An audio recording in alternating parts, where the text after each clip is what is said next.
thung ba sập mục bớt hay nâng mục bớt ta mùi nà lư lọ chiềng lư khlang chiềng hay dương pra bọc hết ốp lửa tại mùi bọc hết tì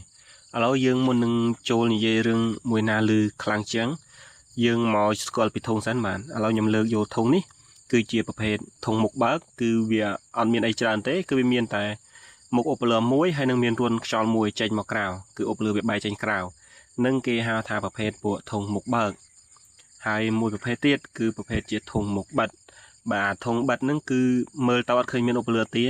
នេះ ប្រភេទ ឧបលឿ វា គឺជា ឧបលឿ ដែល នៅ ក្នុង ហើយ វា បាន បែ តែ ខ្យល់ មួយ មុខ ទេ ចេញ អញ្ចឹង ក្នុង ធុង ហ្នឹង គឺ វា ធ្វើ ជា 2 បន្ទប់ យើង ដាក់ ឧបលឿ នៅ ចំ កណ្ដាល ហើយ បន្ទប់ ខាង មុខ នៃ ឧបលឿ ហ្នឹង គេ បិទ ខ្យល់ ជិត ឈឹង ហើយ បន្ទប់ ខាង ក្រោយ នៃ ឧបលឿ ហ្នឹង គេ បាន ធ្វើ ជា រួន ខ្យល់ ចេញ មក អា ហ្នឹង គេ ហៅ ថា ធុង មុខ បិទ ប្រភេទ ធុង សាប់ ហើយ សំណួរ នោះ គឺ មួយ ណា លឺ ខ្លាំង ជាង បើ និយាយ រឿង ខ្លាំង យើង អាច និយាយ បាន ថា ពួក ធុង មុខ បិទ លឺ ខ្លាំង ជាង អញ្ចឹង ណា ដោយ សារ ការ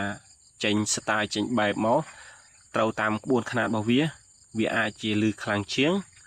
ញើរ ដើម ទ្រូង ខ្លាំង ជាង ក៏ ប៉ុន្តែ ចំណុច ខ្សោយ នៃ ធុង មុខ បិទ គឺ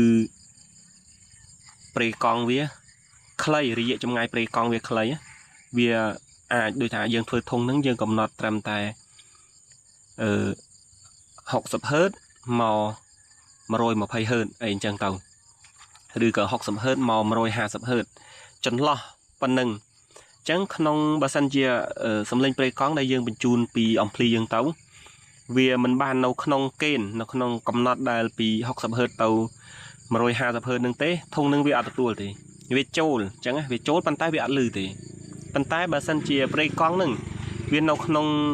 ចំណុច ដែល គេ ធ្វើ នឹង កំណត់ នឹង ពី 60 ហឺត ទៅ 150 ហឺត នឹង ធុង នឹង វា លឺ វា ចំណុច អន់ វា គឺ ត្រង់ ទៅ នឹង តែ បើ ថា គេ ធ្វើ ចេញ ស្ទាយ ត្រូវ ចេញ បែប ត្រូវ គឺ វា លឺ ខ្លាំង អញ្ចឹង ណា រឿង ធ្វើ ធុង ប្រភេទ នេះ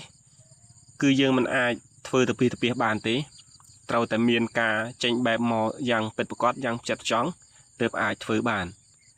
ហើយ ចប់ ហើយ អា រឿង ធុង មុខ បិទ នឹង តែ រឿង ធុង មុខ បើក វិញ ម្ដង មិន ថា សាប់ ឬ ក៏ សំឡេង កណ្ដាល ទេ ធុង មុខ បើក គឺ យើង អាច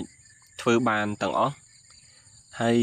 បើ សិន ជា និយាយ រឿង សំឡេង ដែល ពីរោះ គឺ ប្រភេទ សាប់ ដាក់ ធុង បើក គឺ សំឡេង មិន ធម្មតា ដែរ គឺ ពីរោះ ខ្លាំង ហើយ សំឡេង ព្រៃកង់ ដែល យើង បញ្ជូន ទៅ ឲ្យ វា ណា មិន ថា 60 ហឺត 70 80 150 200 250 ប៉ុណ្ណា រហូត ដល់ 300 400 ដែល ឧបលឿន នឹង វា ទទួល បាន ណា គឺ ធុង នឹង វា ធ្វើ ការ ទាំង អស់ មិន ថា កម្រិត ណា ទេ គឺ វា លឺ ទាំង អស់ អញ្ចឹង ណា អំភ្លី យើង ប្រឡែង ទៅ ប៉ុណ្ណា គឺ វា លឺ បែប ហ្នឹង ឯង អត់ ដូច ធុង មុខ បិទ ទេ នេះ ចំណុច របស់ វា គឺ យើង អាច ធ្វើ បាន ដោយ ងាយ គ្រាន់តែ យើង សាកល្បង ទំហំ ធុង ទៅ ហើយ សាកល្បង ទំហំ រួន ខ្យល់ ទៅ គឺ យើង អាច ប្រើ បាន ហើយ រឿង ធុង មុខ បើក នេះ គឺ មិន ពិបាក ទេ ឲ្យ តែ យើង ជ្រើសរើស នៃ ធុង ទំហំ វា នឹង ត្រូវ ហើយ នឹង រួន ខ្យល់ ត្រូវ សលេង វា គឺ យើង ដាក់ ទៅ បែប ណា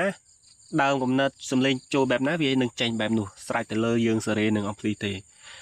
វា អត់ រើស ព្រៃកង់ ទេ ហើយ ចំណុច ខ្សោយ របស់ វា មួយ ទៀត គឺ ពេល ដែល យើង បើក ខ្លាំង ពេញ ទំហឹង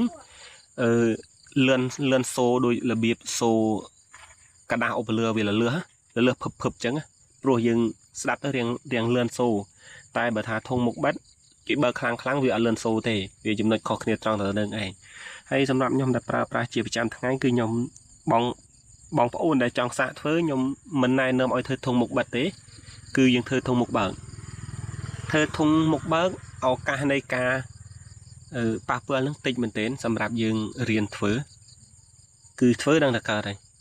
បើ ថា ធុង មុខ បិទ ខ្ញុំ អត់ ណែនាំ ទេ គឺ ត្រូវ តែ ទៅ រក ជាង គេ ពិត ប្រាកដ ទើប ធ្វើ បាន ហើយ យើង ធ្វើ រៀង ធុង ធំ តិច មក ធុង មុខ បើក ធ្វើ រៀង ធំ តិច មក គឺ វា សលេង វា គឺ ព្រោះ ហ្មង ធានា ថា ព្រោះ